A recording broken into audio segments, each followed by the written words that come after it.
All right, welcome. We're doing a show about multiple sclerosis today. We're not doing a Chion Wolf introduction because even though we have some very funny people in the studio, people with really good senses of humor, this isn't a particularly funny subject, although as Joan Didion wrote in her essay about having multiple sclerosis, having a sense of humor can really, really help.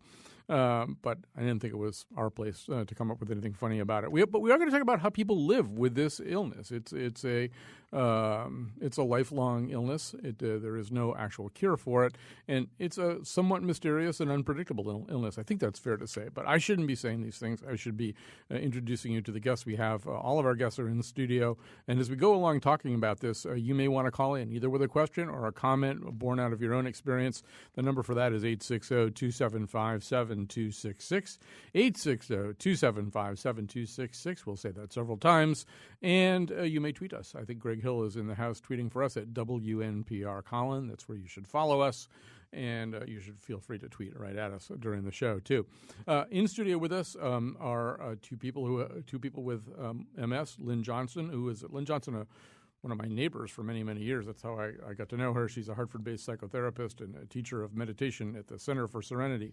Paul O'Brien's a former actor and human resources executive. He currently runs a support group for people with MS and is active with the MS Society and planning April's Connecticut MS Walk. And I'm sure we'll tell you a little bit more about that as we go along here today. Mike Marks is a portrait and lifestyle photographer based in West Hartford. He'll be talking a little bit later about this remarkable exhibit that he's done, which really kind of was a little bit the trigger for having this show. Reading about the exhibit, I was thinking, this is a show I kind of have wanted to do for a while. I know a whole bunch of people with MS, but I think those of us who don't have the disease, we don't know the disease. You know the disease if you have it, if you treat it. And for those of us on the outside looking in, we want to be helpful. We want to do and say the right things, and we want to understand as best we can what people are going through. So that's the whole reason for this show. We're going to start out with Dr. Peter Wade. He's a neurologist at St. Francis Hospital and Medical Center and medical director of the Mandel Multiple Sclerosis Center at Mount Sinai Rehabilitation Hospital. So, Dr. Peter Wade, I think this disease was first discovered and given a name 150 years ago. Do we know today what this disease is? What is multiple sclerosis? Multiple sclerosis is an autoimmune disease in which your immune system recognizes your myelin, which is the insulation on the nerves of the brain and spinal cord, as foreign. And so because the immune system thinks it's foreign, it tries to eliminate it or destroy it. And it does so through inflammation. The inflammation strips the insulation off, and wherever that damage occurs, you get an episode, an attack, or an exasperation, as some patients refer to it. That causes new symptoms, and that's how MS starts, with the first episode or attack. We don't know why people get MS, right? There's no real clear reason. There's some genetic tendencies. It's more common in women than men. About 70% of patients now with MS are female. It tends to affect young adults, age 15 to 50. Somewhere where you grew up in more temperate climates, more common than along the equator. But again, there's no real clear association. I can't predict who's going to get MS, and then I can't predict how they're going to do once I diagnose it. We should say that there's MS, and then within MS there are sort of understood to be 4 different variants of the disease, right? There's 4 different types of MS. When you see patients, they want to know what type of MS they have. The most common type is relapsing remitting or exacerbating remitting MS. That's in about 85% of patients. These patients start with an attack, such as, say, blurred vision or double vision or a weak arm, that goes away after a few weeks. They go several weeks, days, months, years without attack, and then a second attack occurs. So it's an exacerbation and a remission. Those patients, most of those patients after 15 years untreated, deteriorate into what's called progressive disease, where they don't have attacks anymore, they just slowly get worse. So that would be secondary progressive disease. A few percentage of people start with just progressive disease, where they just get worse and worse and worse. There's no real inflammation. In those patients, we don't really have effective therapy for them. That's a major focus of the research of the National MS Society, where I'm on the board here at the Connecticut chapter. And finally, there's what's called progressive relapsing, a rare form where people are getting worse but may have an attack on occasion. But the majority of patients start with attacks that come and go and are disruptive to their life. Why don't we talk to some of the patients? Everybody who's here is going to be here for the whole show. As I say, if you have questions, 860-275-7266. 860-275-7266. Paul O'Brien, tell us when and how you found out you had this. Well, I found out for sure in 2005, but before that, in 2004, I was running the New York Marathon, and about mile 13, my left leg went numb, and I thought, maybe I didn't train well enough. And it was a year after that I was diagnosed. What is the disease for you? In other words, in terms of what it does to your life, how it affects your life, what is it? MS for me, this is a family show, so I really can't say what it is. It's annoying, to be sure, and it changes the things that I want to do, so I have to think through what can I do and do that. You had your first symptom running a marathon. Today you're here with us in a wheelchair, so that's a major aspect of the disease for you. Kind of a change, yeah. Yeah. Are there, first of all, I assume also good days and bad days? Yes, well said. There are good days and bad days. And the best question is, how is it right now? Yeah. Right now, today is fine. Sunday was not so good. Mm-hmm. So it goes like that. I'm going to get to Lynn in just a second, but before I do that, Dr. Peter Wade, what are the range of symptoms? How will the disease express itself? And I understand it varies from person to person. It can almost be any symptom that could be a neurologic symptom. It's something to do with the brain or spinal cord. Often it begins with vision symptoms or swallowing symptoms. It can begin with numbness or tingling in an arm or leg.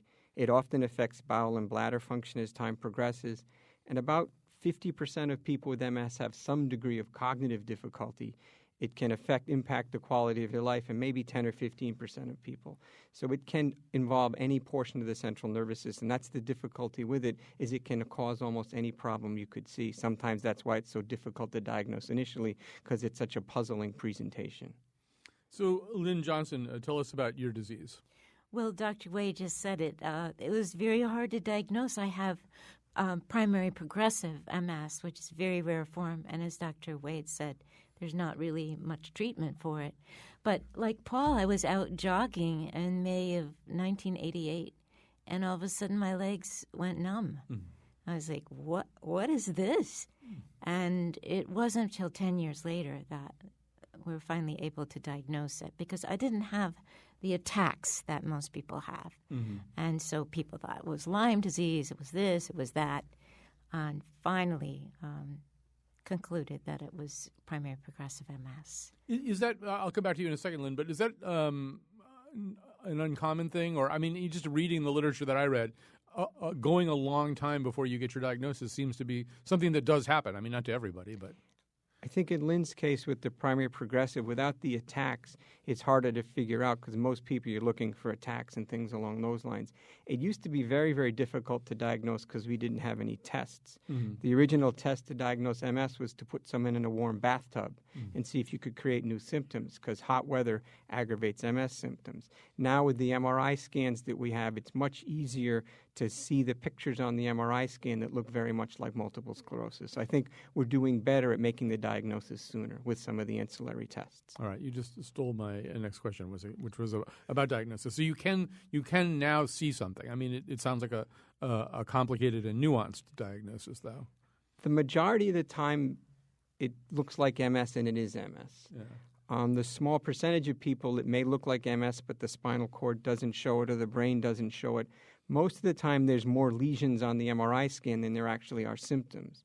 If you came in with blurred vision and I did an MRI scan of your brain, I might see 3 or 4 lesions already. Then that would help me diagnose the disease right away. Sometimes if we're uncertain, we do a spinal tap and look at the spinal fluid, and you can see patterns of inflammation in the spinal fluid. And then we go down a list of diagnoses such as Lyme disease and sarcoidosis and other diseases that could look like MS, but most of the time we can come up with the correct diagnosis. So, but Lynn, my recollection is that you didn't have just one MRI to find this. Oh, my goodness, I think I had about 25. And for many years I had no lesions. And then finally they started showing up. Mm-hmm. So MS is so mysterious, and everybody's so different in the way that they progress or what happens to them. 25.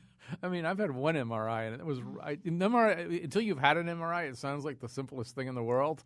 It's not fun. MRIs suck. I agree.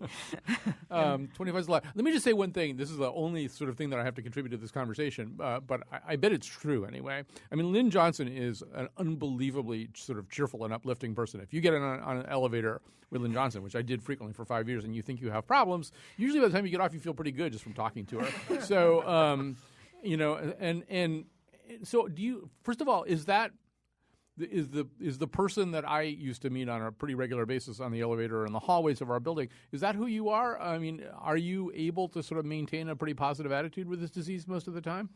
Well, my goodness, I'm an extrovert, and, who wouldn't be happy seeing you, Colin? Almost I cheer everybody, up. actually. Yes, I cheer up when I'm around really wonderful people like today.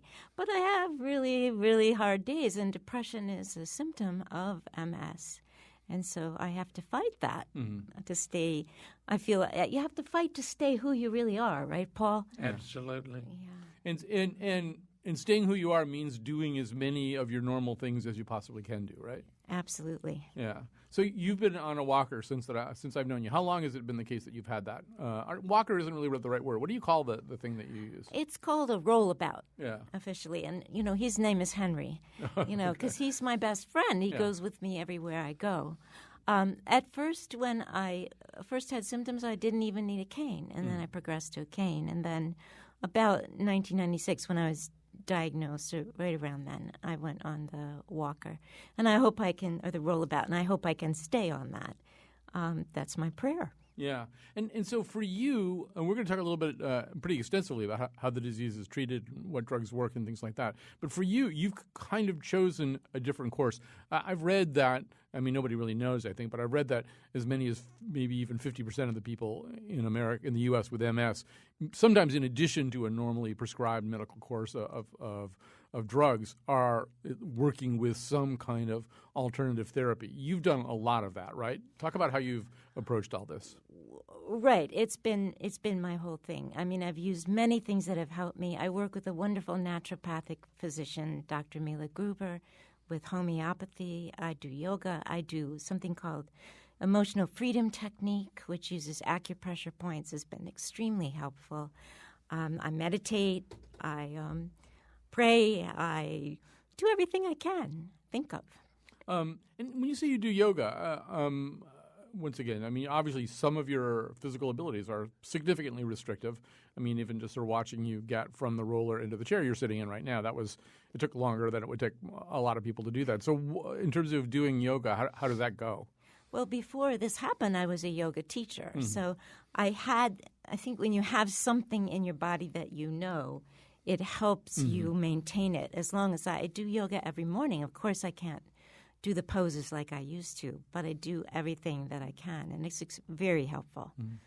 Paul, what's your treatment like? I've also done yoga, and what I've found is that it's mind-body connection, and you do what you can. Poses are kind of out for me, but there are many things that we can do.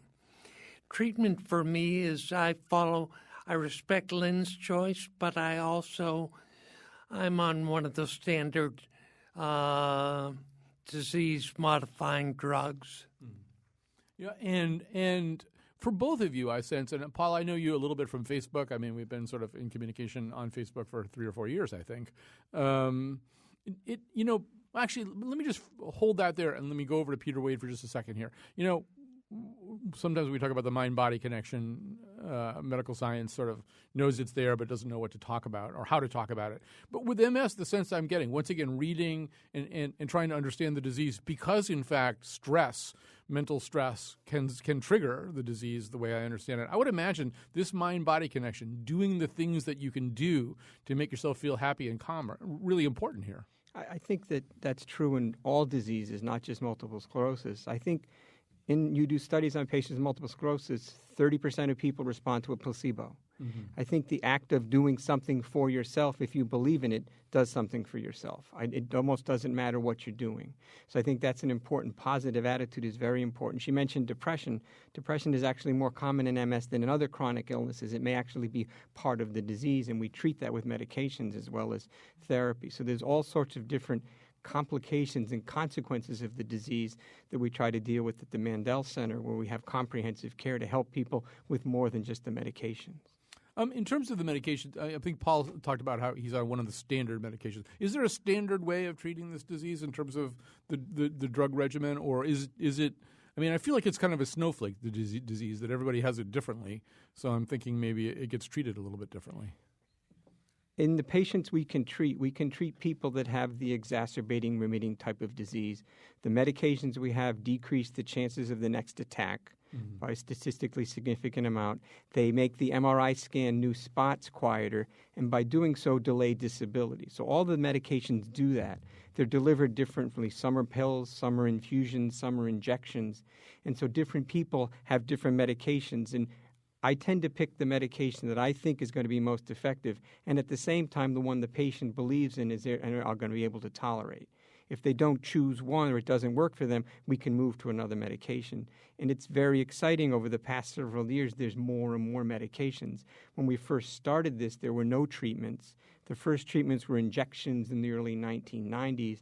We've now moved, we continue to use the injections, but we're also moving to oral therapies. There's 3 oral therapies that are available. We have infusion therapies, and these significantly change people's lives because with less attacks, you have less disability and more likely to have a normal life. You know, Paul, my sense of your personality type, just from my limited contact with you, is you're kind of an activist in some ways.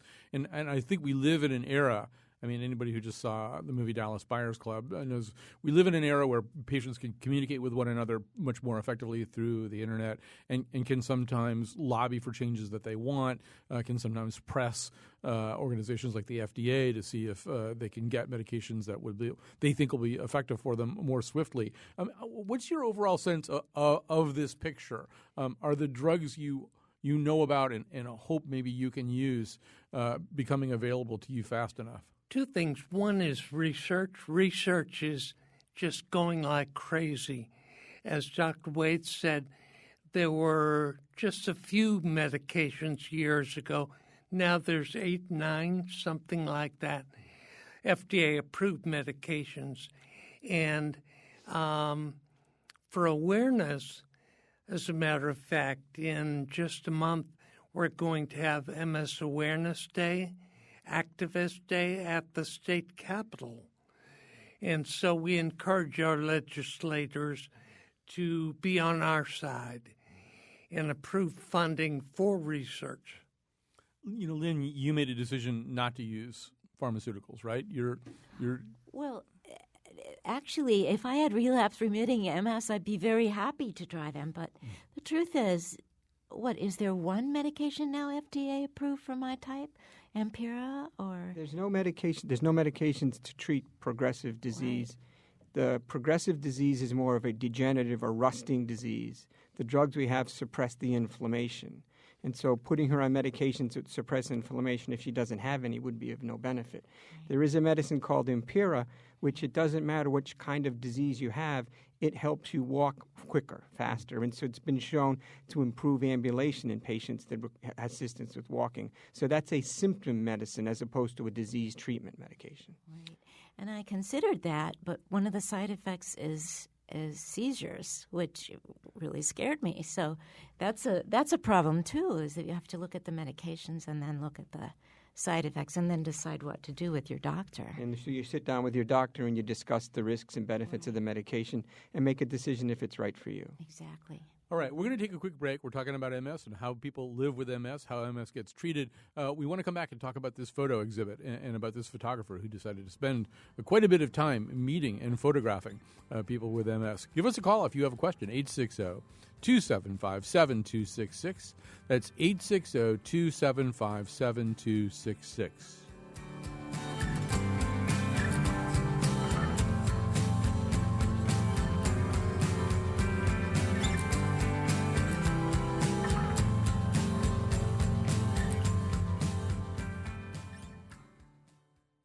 I'll tell you, for a conversation about a pretty serious disease, these people are having a lot of fun. As I said, the people here have very good senses of humor. Our number, if you want to be a part of this conversation with either questions or comments, 860-275-7266. We'd love to hear from you. 860-275-7266. So, Mike Marks, we haven't talked to you yet. You're a portrait and lifestyle photographer based in West Hartford. You've got an exhibit up. First of all, tell us just the bare bones about the exhibit. Where is it? How can people see it? Right now, the exhibit is at the JCC, the Mandela JCC in Hartford. 335 Bloomfield Ave. It's up there until March 3rd. And it is a collection of 45 residents that I've photographed throughout the state over the course of 3 years.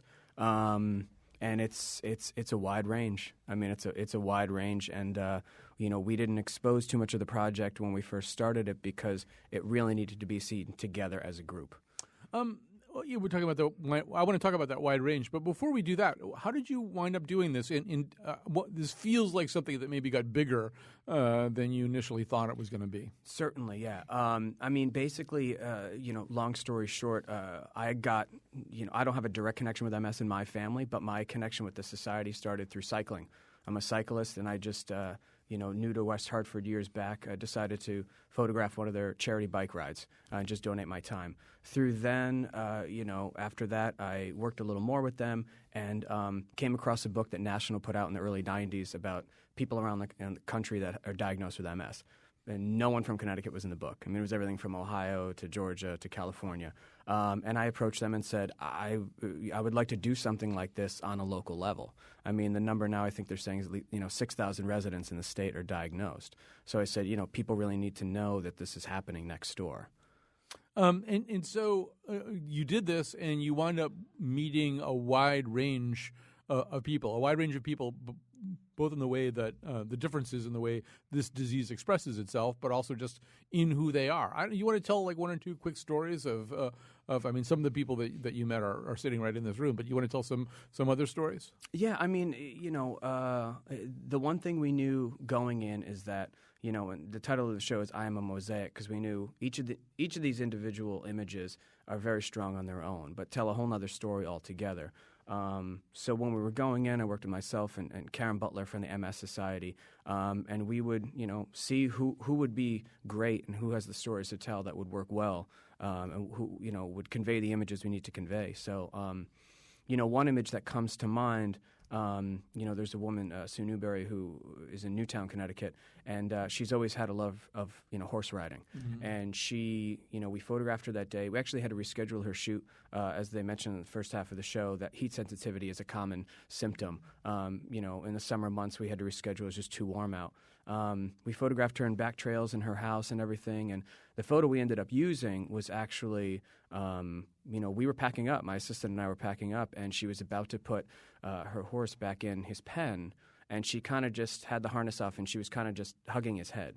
Mm-hmm. And, I mean, he was a very large horse. And I turned around, and, it was happening, and I was like, forget everything we did today. This is it. Mm-hmm. So I just quietly asked her, Sue, just stay there for a moment. And, it occurred to me that, she said she does that all the time because that possibly could have been the last day she's able to ride. I mean, she has a special harness and, she has a retaining wall in her driveway in which she has to climb up a little bit to get on the horse because, the bow of his back was about 5.5 feet up. So, she's still riding. She's still doing what she wants, and she's grateful for it, but she takes, one day at a time. This is kind of an interesting thing, too, because I think probably some people remember Ann Romney during the campaign, the wife of Mitt Romney. She has MS. She rides horses, and she talked about it being therapeutic. And I think people initially thought about that and said, well, what's she talking about? But there is something called hippotherapy, right? Yes. Yeah, we have, but the patients do therapeutic riding. It's a very, very beneficial thing. It helps balance. It helps coordination. It's all sorts of alternative therapies can be a benefit for patients like that. Yeah, and I guess the movement of the pelvis during riding a horse mirrors the movement of walking in some way that's helpful, right? Absolutely. Yeah. So we got a lot of people calling up here, so I want to get to some phone calls. But Mike, you want to tell one more story from the photo exhibit? Yeah, another kind of there's a couple actually from Norfolk, Connecticut. They they've always had a passion for riding motorcycles, and it got to the point where Linda was not able to ride on her own. So what Mo, her husband, ended up doing was, getting a bigger bike so she can ride in the back, and they had a little trailer made to match the bike that actually carries her wheelchair in it. So that's what they do. They're still able to ride. They're still able to do what they want to do, which is the image that we ended up photographing. And now her balance is a little more affected than when we photographed the image about 2 years ago. So I just learned that he actually made the investment in a nice actual trike. If any unsudden weight shifts from her in the back would be a problem, they're no longer a problem now. So, but just a really, powerful couple, and just really, inspirational. I mean, regardless of the disease, just, someone has these limitations, but they're going to do whatever it takes to, still be out there and live the life they want to live. Well, let's grab a few phone calls. A lot of people calling in. 860-275-7266. We'll start with Alicia in West Hartford. Hi. Hi. What have you got to say? Thanks for taking my call. I was diagnosed in July. It started with optic neuritis. I did see Dr. Wade as a second opinion, and he was quite insightful and helpful, and told me I should be on one of these medications, and tested me for a virus that showed in my body that one of the meds was probably not good to take, called Tisabri, I believe. And it's an injectable. So then I went back to my original doctor, and it took months to decide what to put me on, and vision never did come back. I did a 5-day steroid injection, Funicello in the hospital, and the vision came back, but I cannot go back to work. I am a hygienist, and I wouldn't want to be at the receiving end of a sharp tool without 20/20 vision in that eye. So, it's just been since July, not working. It's been a nightmare. Finally, 2 weeks, I'm on my third week now of a medication called Tecfidera. It's an oral med, and I have had some side effects, nothing that I can't tolerate, some GI problems and some flushing, and I can look like a lobster at times, and it's killing my gut a little bit, but I can tolerate it. But what's happened now is I have developed optic neuritis in my good eye, and I'm concerned that did this do something to my immune system, and is it not agreeing with me, and should I get off of it? I just ended a 3-day infusion of Funicello at the hospital yesterday, and I still have pain in my eye, and now the acuity, I probably should not be driving a car. Red lights look like pale pink lights. Brake lights look like running lights. I'm probably a menace to the road, but I live alone, and it's just, it's scary. Alicia, it does sound scary. I want to ask, obviously, I hope you can get help with that. We probably shouldn't be giving you medical advice on the radio without seeing you, but we might be able to say a few other things, and I'm going to turn to the two patients sitting in the room here. I read this prior to doing this show, this essay by Joan Didion about her own diagnosis and sort of everything that she went through. And she talks a little bit about that whole process of coming to terms, about how you process this information and how, it changes. It was a bit of a roller coaster ride, I think, for her and for anybody. So, Paul, if you wanted to tell Alicia anything about sort of about coming to terms, about how things are going to change or not change in the days and months ahead. Certainly, I can't necessarily speak specifically about Alicia, but I know that for myself, acceptance was very important. To accept that, yes, this is what I have, but it does not define me, and to figure out what I can do and go from there. So it sounds like having a doctor in your court is very important. Absolutely. Lynn, is there anything else you wanted to say? Well, Alicia, I'm so sorry.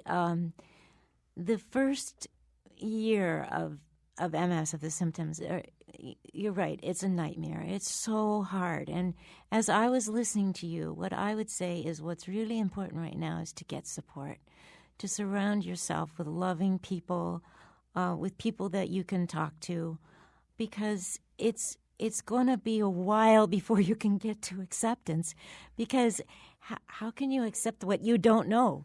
It's like it's so scary at first because you don't know what's happening. It's so mysterious, and doctors can help, yes, but they don't really know what's going to happen. I hope Dr. Wade has some comfort for you here. But I just really hope that you'll get support in some place, somewhere. Dr. Wade, did you want to say anything? I think that she needs to continue to work with the physician she's working with to try to make the best decisions for her. It's a process. You try medications. If that's not the right one for you, or you're having side effects, then you need to work closely with your physician and the team to try to make the best decisions you can to continue to improve your quality of life. I want to grab another call here from Jim in New Haven. Hi, Jim. Hi. I have a quick question. I know there's been some very positive results with medical marijuana and MS, a number of studies. I wanted to know that now that Connecticut is going to allow medical marijuana, will this be included in the medicine that's available to people with MS? I did some reading about this as we got ready for the show today and found some interesting things about this, but I'm going to defer to Dr. Wade here for a second. Marijuana is approved in Connecticut for if you have a medical indication for it, and multiple sclerosis is one of the approved medical indications.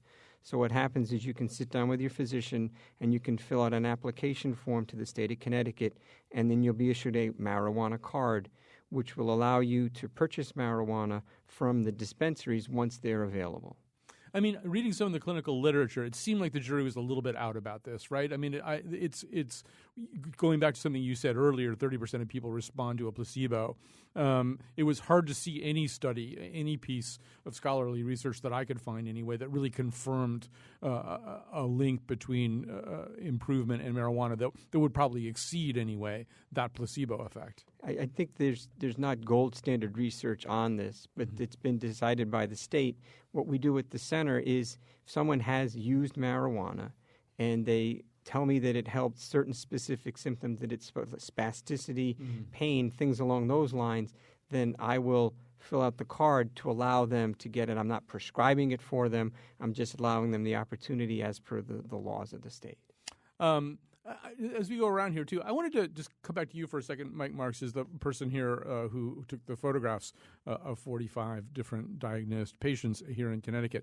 I think for a lot of people, standing on the outside looking in at the community of people who have this disease, it's a kind of mysterious thing. And how did your perception of it change? It was a 3-year project, right? How did your perception, your understanding of what this is? I mean, I was even listening to you talk off the air, and obviously you've gotten very knowledgeable about just sort of on an anecdotal level about what people go through and what this disease is. I don't know, what's the disease to you today as opposed to what it was 3 years ago? Because there's so many different varying degrees, it's hard for me to even say like one thing, like what it is. The one thing I knew going in is, when I approached the MS Society with this idea, it was really curiosity-based too, because, I know people that have MS that may just have, tingling in some limbs, and versus, someone that is in a wheelchair or walking assistance, and, what are the common things and what are people doing? So I knew going in, we wanted to say, well, how are you living your life right now? Mm-hmm. So, and just as a photographer in general, I need to remain biased. I need to go in without any preconceived notions or like how I feel about something. So, yeah, I mean, it's definitely changed a lot. I mean, there are some people even, I never thought that this project would actually help people that are already diagnosed. Mm-hmm. I mean, we had the opening reception this past weekend, and it was just overwhelmed with the turnout and how people came up to me and just, seeing people that I photographed 2 years ago and then them seeing their picture on the wall. As far as my specific understanding of the disease, I think kind of what Lynn touched on before is a lot of people that have had acceptance through support through their families and, realizing that it really doesn't have to be the end of the world if you don't want it to be. And you still need to get out there and strive to do what you want to do and not let it get the best of you. I'm thinking back to Alicia's call, Paul, and maybe one thing that we didn't talk about all that much is our support groups. How important or how useful do you're very involved in MS support, right? I facilitate a support group in Hamden. Mm-hmm. And what does it do? I mean, what do people? It's a safe place where people can come and talk about what they're experiencing and share ideas, and mostly just be together with other people that know where you're coming from, that can say, "Oh yeah, I know that. Oh yeah, have you tried this? Oh yeah, think about this." And so seeing my group together is really wonderful for that. It's actually, I'm going to just grab a few calls here, and we're talking about how people live with MS. We're going to talk a little bit about some of the medical horizons or lack thereof, and some calls are specific to that. Here's Ralph calling from Hebron. Hi, Ralph. Hi. I'm a former spouse caregiver. My wife passed away about 7 months ago of progressive MS here at home, but she went from relapsing remitting to progressive, so she went through all the drugs. All they did was slow progression, and she'd build up immunity or resistance to it, and then she'd have to jump to another one. And Tysabri worked for her for a while. Then after a couple of infusions, they took it off the market. It was really bad. I'm just wondering, out of curiosity, if there are any promising new clinical trials out there now, because all this other stuff is just, it slows progression. There is no cure. That's the 4-letter magic word for me. I went through living, you know what. All right. Yeah, it's a great point. I mean, it's the 4-letter magic word, Peter Wade, for everybody, right? I mean, we'd all like there to be a cure. I think cures are different for different people. A woman that has MS and has a baby, her cure would be maybe a vaccine to prevent her child from having MS. Mm-hmm. Someone in a wheelchair, their cure would be to walking better. Someone with their first attack, never having another attack. So a cure is a different thing. I don't think we're ever going to have a cure to reverse significant damage. I don't think we're going to be able to repair great damage to myelin. I think more the cure is to find out what the trigger is to cause this, and maybe to immunize patients against that, or to find the genetic patterns so that you can tailor drugs specifically to certain genetic patterns of disease. There's a great deal of research going down at Yale with Dr. Hafler and his work in the genetics of MS. What are the specific patterns of genes and what type of diseases are they associated with? I think that's the forefront, is that kind of scientific approach to the disease.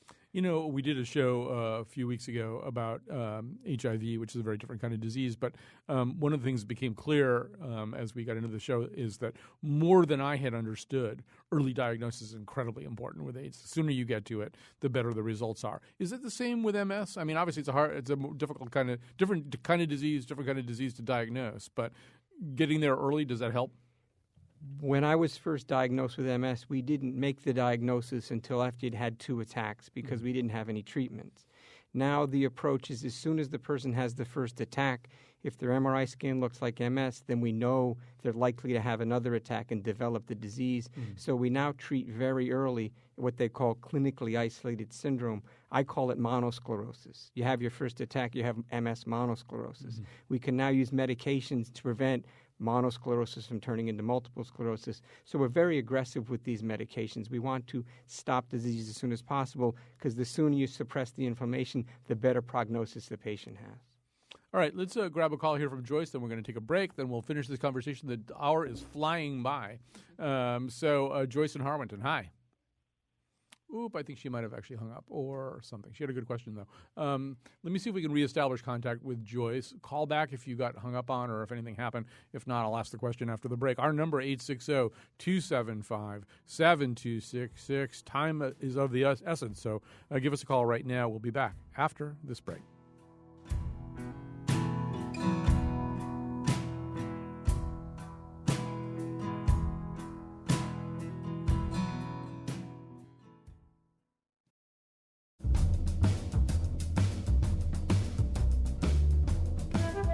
Today's show was produced by Betsy Kaplan and me. Our interns are Tess Aronson and Anna Novak.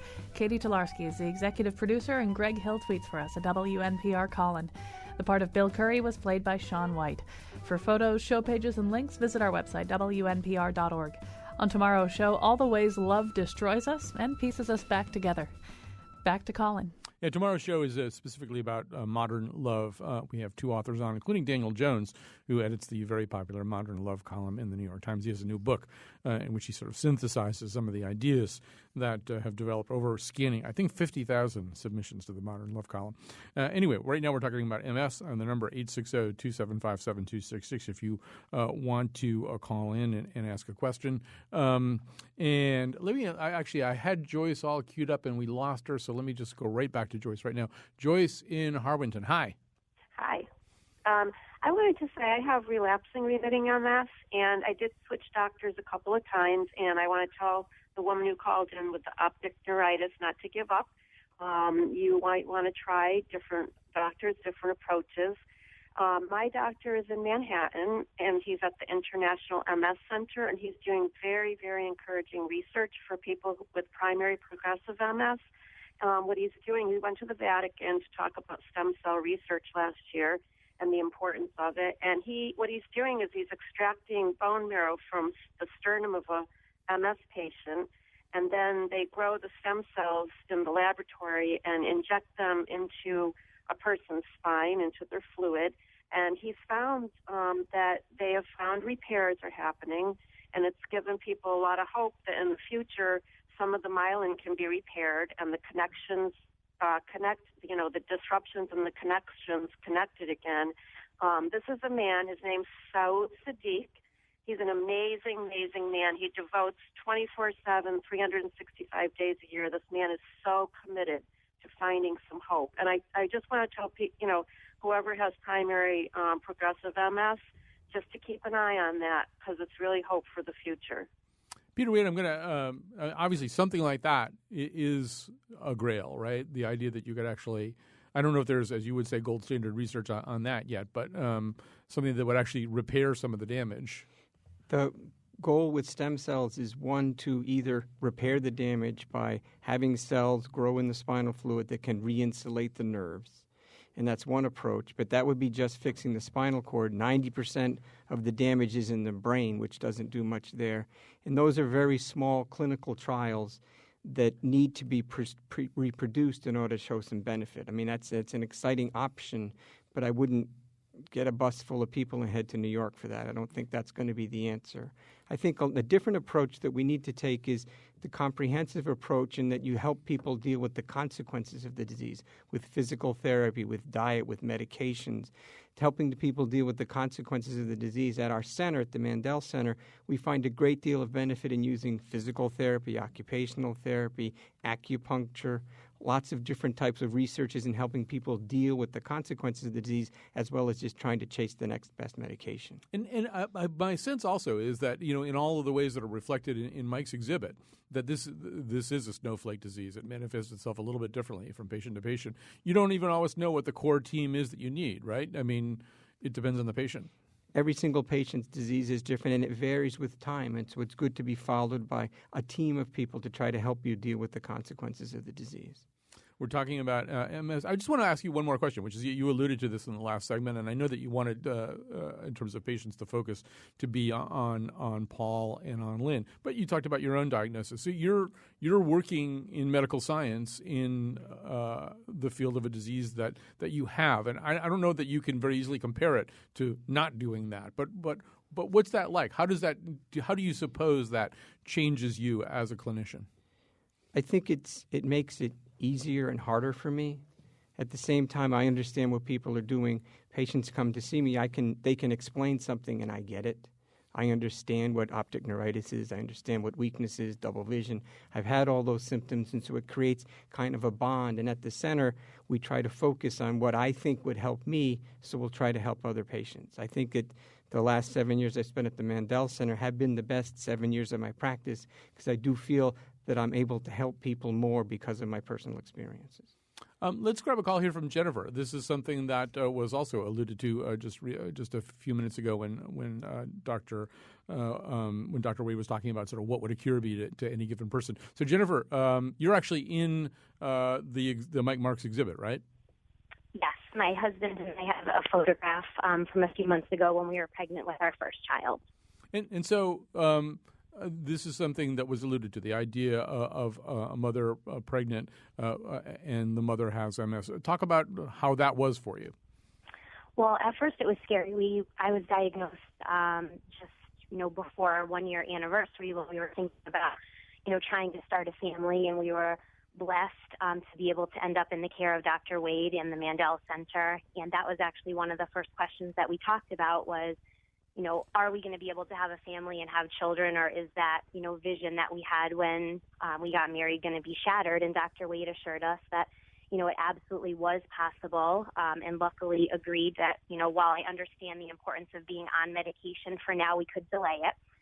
So we were able to, become pregnant pretty quickly, and we had my daughter in December, and so far everything's been great. It was definitely nerve-wracking, worrying about what could happen, postpartum, because there's a lot of research that shows that symptoms can come back. So far, everything's been wonderful. And, as of right now, I've still delayed treatment due to breastfeeding, but our plan is that, around the 1-year mark for my daughter, Dr. Wade and I will start to talk about what we're going to do for treatment at that point. But it's so far been a great experience, and it's important for people to understand that even though this can be scary, if you're a woman of childbearing age, that you still can have a family. And it also means that a cure is even more important, because for me, like Dr. Wade alluded to, what that means is my daughter not having to have the same diagnosis as she grows. I'm looking at the Mike Marks photo of you right now. These are all available on our website, to which, by the way, we will link from our website to the photos from Mark's exhibit for those of you, from Mike's exhibit, for those of you who can't get over to the JCC to see it. But you're a very attractive couple. I bet you have a very beautiful baby. So thank you. Congratulations on that. So let's make sure that time doesn't slip away without us mentioning a few other things. Paul, you've mentioned it once or twice already, but there is a big MS event coming up. You're in charge of promoting it right now. Just twice? Just twice. Oh, my God. The MS Walk is coming up. There are a number of sites statewide, and we have, I think our goal is 15,000 walkers, and we've raised money, most of which goes for research, which, as you've heard before, is really going up pace. It's great. So if somebody wants to sign up or sponsor somebody or something like that, what do they do? Call me right now. I'm shaking you down before we leave, Colin. All right. So, but you just go to the MS Society website? Yes. Yeah. Mm-hmm. Karen, yeah. ctfightsms.org. Okay, ctfightsms.org. Karen Butler sitting here in the background. She's not on mic, but ctfightsms.org. That's where you're going to go to find out about how to get involved in that walk, or just stand someplace where Paul can find you, and that'll happen. I have a cup to give you. Yeah. Okay, good. We might be able to work out a trade here. Lynn Johnson, we're running out of time here, but I'm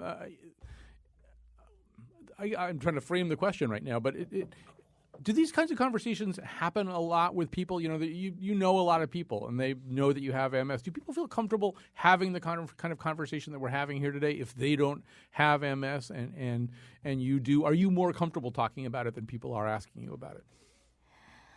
Well, I feel pretty comfortable talking about it. I'm also a psychotherapist, so I see people with MS and other, diseases. It's really wonderful, Going to Mike's exhibit on Sunday was so exciting to actually get to talk to all. Like, I just met Paul, and I met Jennifer. I met all these wonderful people, and it really uplifted my spirits. Mm-hmm. I think the more that we talk to each other and the more that we support each other and encourage each other, the better we'll feel. And I think that that's what we can aim for now. Anything that makes us feel better, let's do that. All right. I just wanted your voice because I enjoyed so much to be the last thing that people heard, besides me saying that. So we're done. Thanks so much for tuning in today. We'll be back tomorrow with a show about love.